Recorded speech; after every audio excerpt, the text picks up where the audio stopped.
kita di masjid ini, dalam taman-taman surga, dalam majelis ilmu. Mudah-mudahan ini bisa istiqamah kita lakukan sampai akhir hayat kita. Dan akhir hayat kita Allah tutup dengan husnul khatimah. Salawat dan salam sama-sama kita aturkan kepada yang mulia Nabi besar Muhammad sallallahu alaihi wasallam. Kita masih membahas kitab Bidayatul Hidayah. Itu pun sebenarnya belum masuk kepada materi, masih muqaddimah. Jadi Imam Al-Ghazali memberikan muqaddimah kepada kitab ini sangat luar biasa. Beliau mengingatkan kita bagaimana pentingnya menjaga niat dalam menuntut ilmu. Pada pertemuan yang lalu sudah kita singgung sedikit, kita bacakan bagaimana beliau menyuruh kita untuk menjaga niat sehingga kita tidak menjadi orang-orang yang rugi dalam menuntut ilmu. Qala Hujjatul Islam Abi Hamid Muhammad bin Muhammad Al-Ghazali At-Tusi rahimahullahu ta'ala. Kita lanjutkan perkataan beliau. Walakin yambaghi laka an ta'lama qabla kulli syai'in annal hidayata allati huwa thamaratul ilmi laha bidayatun wa nihayatun wa zahirun wa batinun wa la wusula illa nihayatiha illa ba'da ihkami bidayatiha wa la uthura ala batiniha illa ba'da al-wuqufi ala zahiriha. Akan tetapi ketahuilah olehmu, kata Imam Ghazali, bahwa seyogianya bagimu an ta'lama qabla kulli syai', untuk mengetahui sebelum segala sesuatu, apa yang mesti kita ketahui, annal hidayata allati huwa thamaratul ilmi, bahwasanya hidayah yang menjadi buahnya ilmu.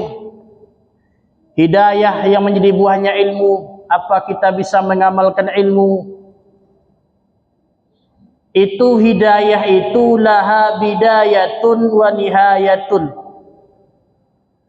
Dia itu mempunyai permulaan dan pungkasan. Ada tingkatan tertinggi dalam hidayah, ada permulaan dalam hidayah.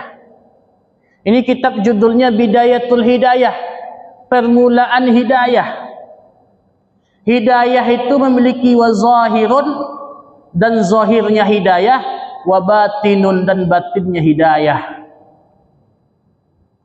Wala wusula ila nihayatiha, dan tidak akan sampai kepada nihayahnya, sampai kepada penghujungnya hidayah, illa ba'da ihkami bidayatiha, kecuali sesudah mengokohkan, menguatkan bidayahnya, permulaan hidayah. Kalau kita diberi ilmu, kita mempelajari ilmu, bagaimana kita ini usaha mengamalkan ilmu? Maka kita ada tingkat-tingkatan untuk mengamalkan ilmu itu. Bagaimana sampai ke penghujungnya yang dituju adalah ridho Allah. Hanya ridho Allah subhanahu wa ta'ala. Ada zahirnya. Ketika kita memiliki ilmu, kita mesti mengamalkan ilmu secara zahir. Ada batinnya. Secara batin pun kita mesti mengamalkan ilmu.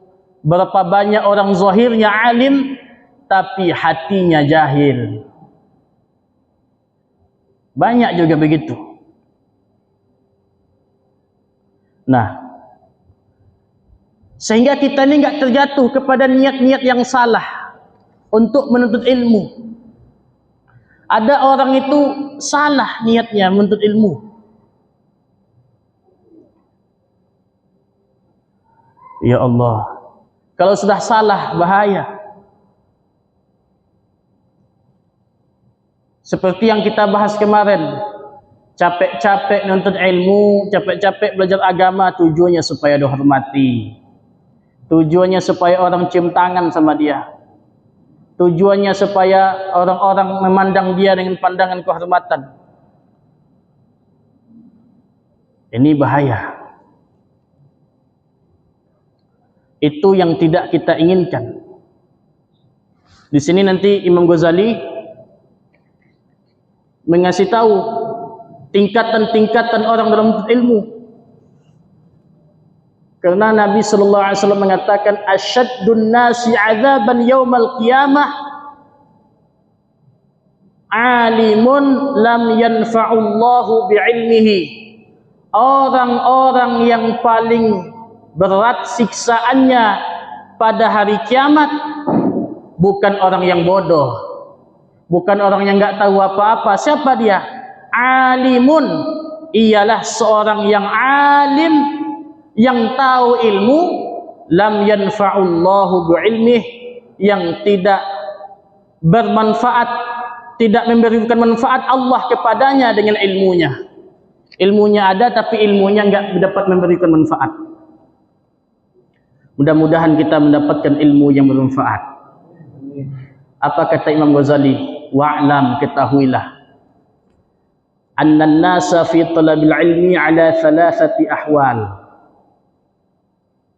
Ketahuilah bahwasanya orang-orang dalam menuntut ilmu terbagi atas 3 keadaan. Ini kita sebelum belajar kitab ini diajarin dulu niat ini sama Imam Ghazali. Orang itu kalau menuntut ilmu itu terbagi jadi 3 keadaannya. Yang pertama, rajulun talabal ilmi liyattakhidhahu zadahu ilal ma'adi. Yang pertama adalah seorang laki-laki, seseorang yang menuntut ilmu untuk dijadikannya sebagai bekal kepada kehidupan akhirat. Tujuannya ini menuntut ilmu. Dia enggak tujuannya supaya dipanggil kiai, supaya dipanggil ustadz, supaya orang cium tangannya. Enggak itu tujuannya. Tujuannya apa? Akhirat. Walam yaksid, dan ia tidak bermaksud bihi, dengan menuntut ilmu, illa wajhallah, kecuali hanya keridhaan Allah, wa darul akhirah, dan hari akhirat. Fahadza minal faizin. Inilah golongan yang sukses dalam menuntut ilmu. Bukan orang yang menuntut ilmu tujuannya imanuhum fi amplokihim, iman-iman mereka adanya dalam amplok. Ini diingatin ini sama Imam Ghazali.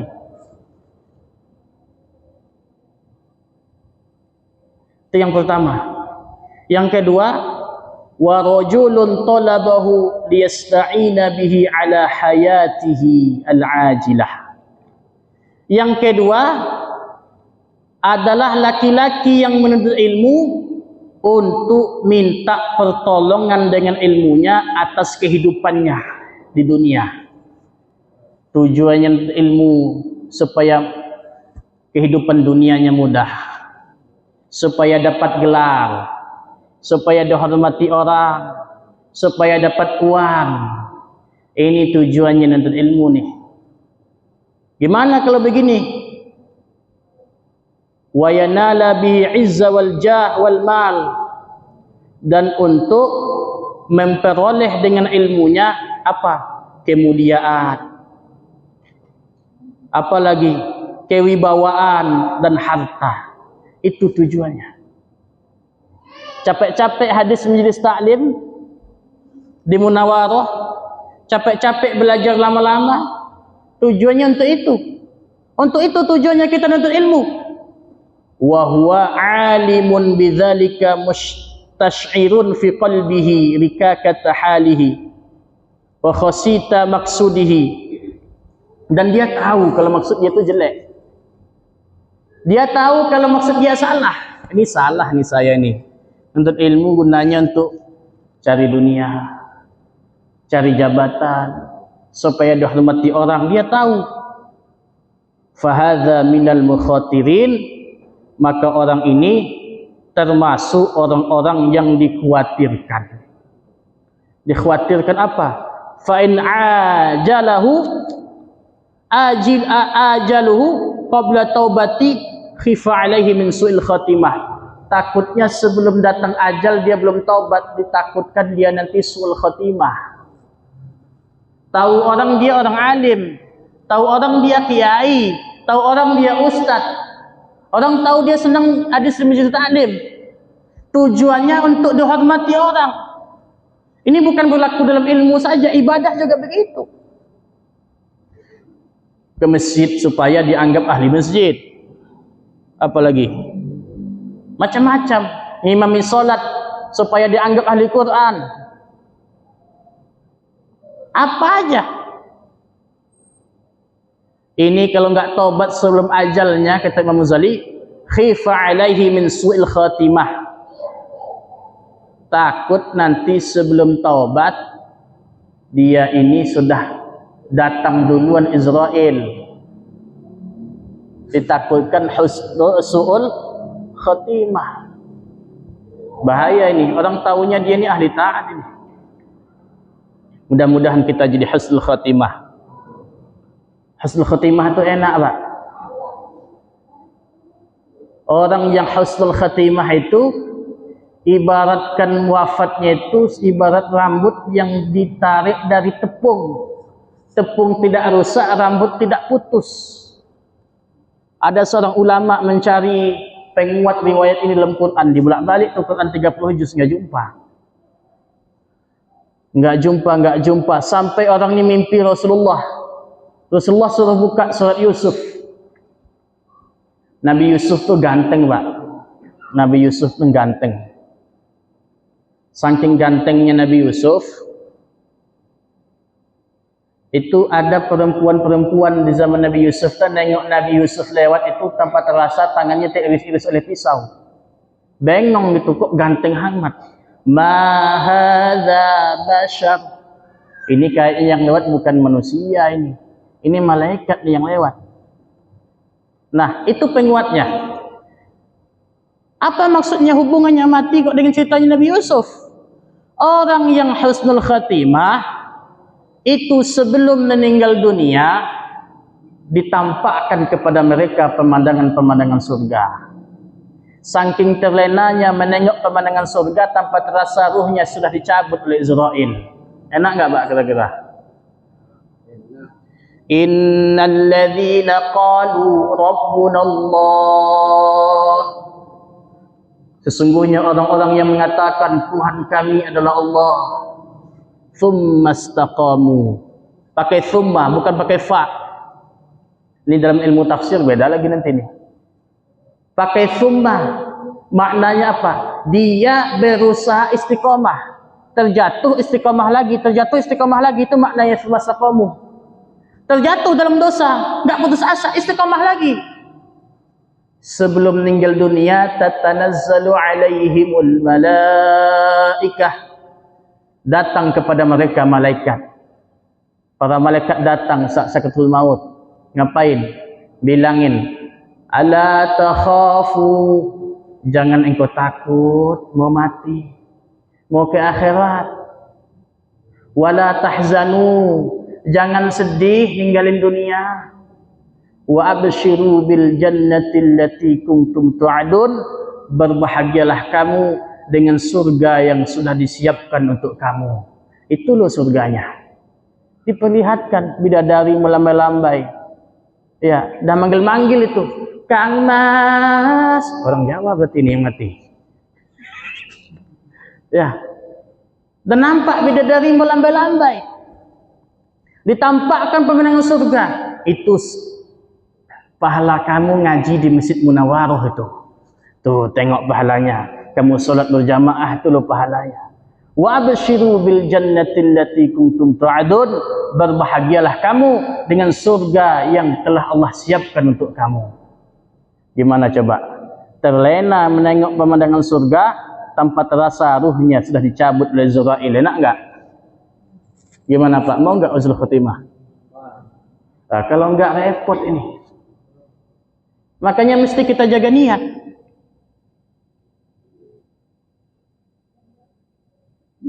Ini bahaya nih. Dia nuntut ilmu, tujuannya pangkat, tujuannya jabatan. Dia beribadah, tujuannya supaya dihormati orang. Mendapatkan kehormatan manusia itu lebih bahaya daripada dapat uang. Berapa banyak orang menghabiskan uangnya supaya dapat kehormatan. Betul enggak? Bahaya nih Pak. Ya Allah, mudah-mudahan kita dijauhi dari niat-niat yang seperti itu. Dah, ada lagi yang lebih parah itu.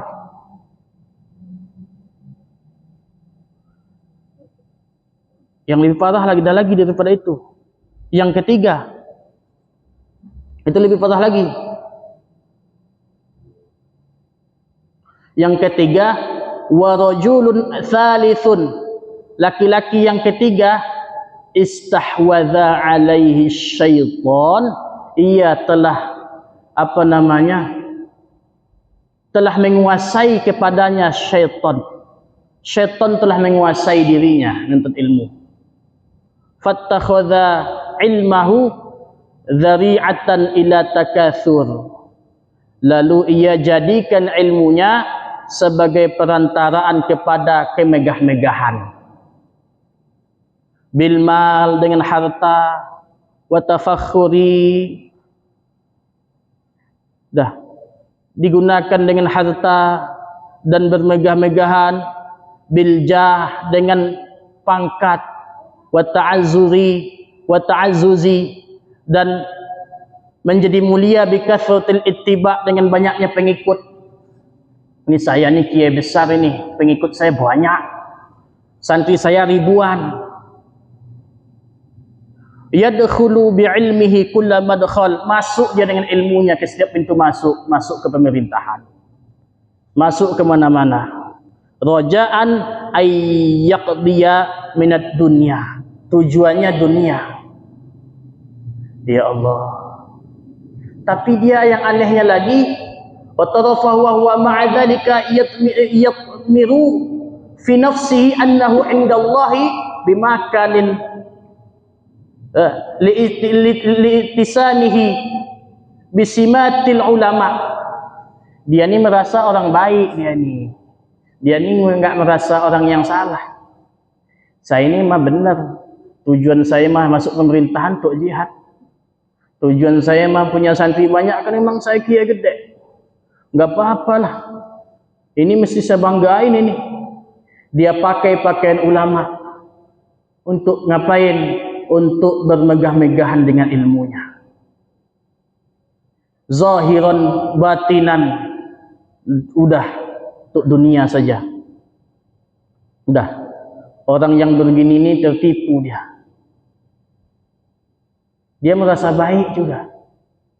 Ini kalau udah begini susah ini. Fahadza minal halikin, maka orang ini termasuk orang-orang yang celaka. Bahaya ini. Dia merasa dalam kebaikan. Ya ayyuhalladzina amanu lima taqulu ma la taf'alun. Kadang dia ngajak orang kepada kebaikan tapi dia enggak lakukan kebaikan. Ini yang dikatakan oleh Rasulullah sallallahu alaihi wasallam. Rasulullah sallallahu alaihi wasallam mengatakan, ana min ghairi dajjal akhafu alaikum minad dajjal. Saya dari selain dajjal lebih takut terhadap kamu sekalian daripada dajjal. Ada yang lebih saya takuti daripada dajjal, kata Rasulullah. Faqila, lalu dikatakan, wa ma huwa ya Rasulullah, apa yang engkau lebih takutkan daripada dajjal wahai Rasulullah? Rasulullah mengatakan, ulama ussu, ulama yang jahat, yang cinta dunia. Bahaya ini. Imam Ghazali sebelum masuk bab belah ngajarin kita ini dulu dia. Niat. Ini kita belum masuk materi nih Pak DKM. Udah. Ulama usui. Kenapa kok begitu? Wahada li'anna ad-dajjal ghayatuhu itlalu wa mithlu hadzal alim wa insarafa an-nas 'anid dunya bilisanihi wa maqalihi. Kalau dajjal dah jelas nyesatin, nampak dia nyesatin dah. Kalau dia ni lebih parah lagi, dia nyesatin pakai ilmu ni. Dia bermegah-megah dengan dunia, akhirnya orang ikut juga. Oh, kiai juga punya mobil mewah. Berarti kita juga boleh dah ngumpulin dunia banyak-banyak. Dipraktekin dengan lisannya dan perkataannya dan perbuatannya. Fahuwa da'in lahum ilaiha bi'a'mali wa ahwalihi wa lisanil hal afsahu min lisanil maqal. Ya udahlah, kata orang awam, kita jadi ahli dunia aja. Kiai aja jadi ahli dunia kok. Sukanya ngumpulin harta kok, hari-hari sibuknya bisnis aja kok, nggak ke masjid juga, kadang kita juga nggak apa-apa kali begitu. Udah repot ini mah kalau begini. Lisanul hal afsahu min lisanil maqal. Perkataan, perbuatan kita itu lebih fasih dari perkataan lisan. Kita mengajak dengan perbuatan itu lebih fasih daripada perkataan. Ayo bangun masjid, kita cuma ngomong doang, nggak ada yang mau bangun. Coba beli batu pondasinya, bikin tuh pondasi, besok datang itu orang yang ngasih pasir juga. Ini bahayanya, dikuasai oleh syaitan. Ini kita besok kita baru masuk materi ini, kita selesain dulu ini dikit, biar kita ngambil barokahnya kata-kata Imam Ghazali ini.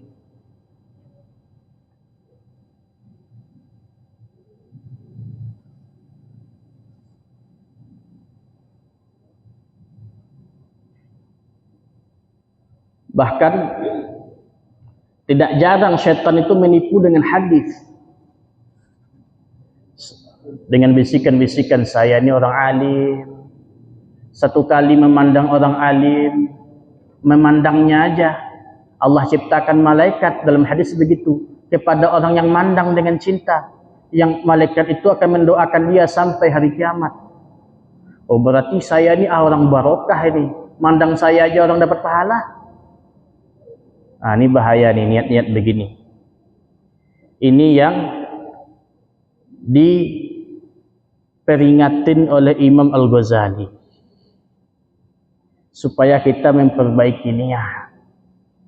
Mudah-mudahan kita baik semua nih niatnya semua. Ini baru mukaddimah. Dah. Apa isi kitab ini? Isi kitab ini adalah melatih kita bagaimana bisa taat 24 jam. Inilah isi kitab ini. Apa isi kitab ini yang akan kita kaji nanti ini? Kitab ini melatih kita bagaimana cara taat kepada Allah zahir dan batin 24 jam. Mau jadi orang soleh, mau jadi ahli taat, mau menjadi ahli taubat, kita perlu membaca kitab ini. Gimana caranya taat zahir dan batin sesuai dengan sunnah, sesuai dengan agama, sesuai dengan syariat. Ini yang diajarin kitab ini. Enggak macam-macam. Gimana? Dilatih. Imam Ghazali nanti akan mendidik hati kita. Hati itu seperti botol. Hati itu seperti botol. Botol itu sejauh mana diisi air, maka udara akan keluar dari botol itu. Kalau airnya berkurang, udara yang masuk pun banyak. Itulah hati. Selagi seseorang itu banyak zikrullah, zikir kepada Allah, maka kebesaran dunia akan keluar dalam hatinya. Tapi kalau dia sudah lalai kepada Allah, maka yang masuk kebesaran dunia, bisikan syaitan. Ini dididik sama Imam Ghazali ini nanti. Bagaimana kita itu bisa, hati kita itu bisa terpaut dengan Allah. Kan itu, orang beriman tuh kalau mendengar disebut nama Allah baru getar hatinya. Kalau kita gimana kira-kira Pak? Kita kalau diumumin sama orang, karet naik 20.000 sekilo, itu hati berbunga-bunga, Pak. Tapi udah bilang karet turun cuma 100 perak, bergetar hati kita. Betul nggak begitu? Ada nggak orang begitu kira-kira?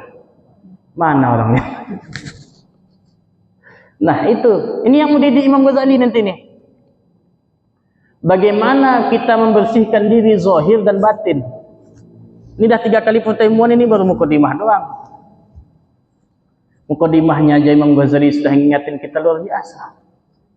Nah, pertemuan yang akan datang, kita akan bedah kitab ini. Apa yang diingini Imam Ghazali, bagaimana kita bisa taat 24 jam. Bagaimana taat secara zahir, bagaimana taat secara batin, bagaimana membersihkan hati dari penyakit hati, bagaimana kita bisa ingat kepada Allah sepanjang hidup kita, zikrullah, merasa dilihat oleh Allah, sehingga kita betul-betul menjadi seorang hamba. Nah ini pelajaran ini, mudah-mudahan kita bisa khatam kitab ini nanti. Amin ya rabbal alamin. Di kitab kita ini cuman ngajarin, kita nggak ngajarin debat di sini, Pak. Nggak ngajarin khilafiyah, ngajarin cara dekat sama Allah, dah itu aja. Gimana taat kepada Allah. Itu aja nih kitab. Bersihin hati supaya nggak persangka buruk sama orang. Kita kan dagangan nggak lari saja persangka buruk sama orang. Jangan-jangan dia jampi saya, ini nyentuh saya. Udah, rusak hati kita. Nah, ini saya potong-potong dikit-dikit ini mukadimahnya supaya nggak kepanjangan baca kitab ini. Nah, maka besok kita akan masuk kepada pembahasan yang pertama, qismul awal fit ta'at, tentang ketaatan. Mudah-mudahan kita diberikan kekuatan untuk bisa khatam insyaallah. Nah, ini saya baru ngomong-ngomong doang ini Pak DKM, belum bahas ini isi kitab ini. Ada yang mau ditanyakan boleh Pak? Yang sesuai tema maupun yang nggak sesuai tema, ini baru mukadimah atau yang di luar. Kalau saya bisa jawab, saya jawab sekarang. Kalau nggak bisa nanti saya jawab. Begitu insya Allah. Ada yang mau ditanyakan?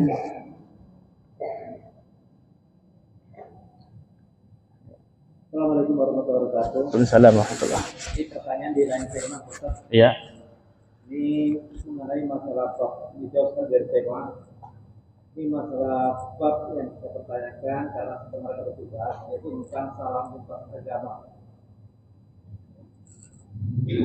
Jadi saya bertugas, itu ada teks, itu ada salam-salam, yaitu tadi lintas agama. Jadi apakah yang di teks itu kalau saya baca semua, itu bagaimana hukumnya, dan seandainya kalau saya tidak baca, bagaimana para peserta yang hadir itu kan, itu berpasang agama. Ya. Ini dalam toleransi beragama ini. Apakah kita mesti membaca salam mereka? Apa gimana? Saya mengikuti pendapat yang selamat, kita nggak usah membaca salamnya. Dan mereka juga paham. Mereka tidak bakalan sakit hati kalau kita tidak memakai cara mereka juga. Mereka juga paham kok di Indonesia ini. Jadi saya mengikuti pendapat yang selamat dalam hal itu. Kita baca salam kita saja. Kemudian boleh kita memakai bahasa yang baik, mungkin mohon maaf, saya ini seorang muslim. Begitu. Ya tidak apa-apa. Itu pendapat yang selamat, Pak. Ya, saya enggak menyarankan kalau orang bertanya sama saya, orang itu memakai salam-salam pakai lintas agama dan lain sebagainya. Maka ini sebenarnya itu sudah toleransi. Mereka tahu kita seorang muslim dan insya Allah mereka tidak tersinggung. Mereka paham. Terkadang kita saja yang berlebihan, terkadang begitu. Mungkin saking enaknya, mungkin saking menjaga hatinya, mungkin tujuannya. Wallahu a'lam. Tapi saya mengikuti pendapat yang paling selamat. sebaiknya kita tidak membaca salam-salam mereka, syiar-syiar mereka, tata cara agama mereka. Begitu kalau saya. Wallahu a'lam. Ada lagi, Pak?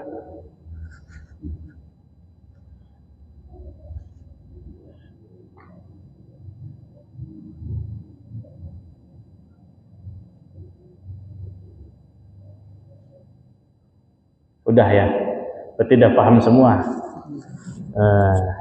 Ini kita baru mukaddimah, ini udah 3 kali saya duduk di sini baru mukaddimah. Besok kita baru masuk pasal yang pertama mengenai ketaatan. Nanti kita akan kaji ini pelan-pelan. Mudah-mudahan kita diberikan kepahaman sehingga kita bisa betul-betul menjadi hamba Allah. Inilah yang kita harapkan. Bagaimana mendidik hati, melatih, memperbaiki diri, zahir dan batin. Demikian mungkin yang bisa saya sampaikan. Kalau nggak ada yang mau tanya lagi, ada yang masih mau tanya, Pak? Sudah ya?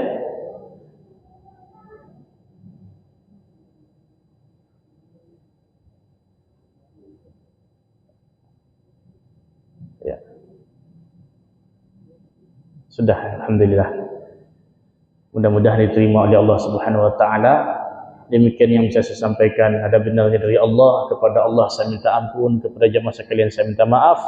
Kita tutup dengan doa kafaratul majlis. Subhanakallahumma wa bihamdika asyhadu an la ilaha illa anta astaghfiruka wa atubu ilaik. Wassalamualaikum warahmatullahi wabarakatuh.